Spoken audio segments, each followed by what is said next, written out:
বৈষম্য বিরোধী ছাত্র আন্দোলনের অন্যতম সমন্বয়ক সার্জিস আলম সম্প্রতি এক টেলিভিশনে বিয়ে প্রসঙ্গে বলেন, আমাদের বিয়েতে বেশি টাকা খরচ হয় না। আমাদের বিয়ে করতে 40-50 হাজার টাকার মধ্যেই হয়ে যায়। বিয়েতে আসলে কত টাকা খরচ হয়েছে তা আপনারা সবাই জানেন। তিনি বলেন, এলিফ্যান্ট রোড থেকে একটি শেরওয়ানি আর বিয়ে করেছি মসজিদে। এই দুই পক্ষে লোক ছিল 20 জন করে 40 জন।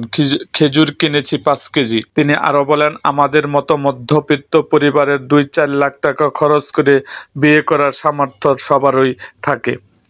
এরকম আরো ভিডিও পেতে এবং রাজনৈতিক অঙ্গনের নানা ঘটনা ও ইতিহাস জানতে আমাদের মুক্তাগাছার ইতিহাস মিডিয়া ইউটিউব চ্যানেলটিকে সাবস্ক্রাইব করুন এবং পাশে থাকা বেল আইকনটি বাজিয়ে দিন।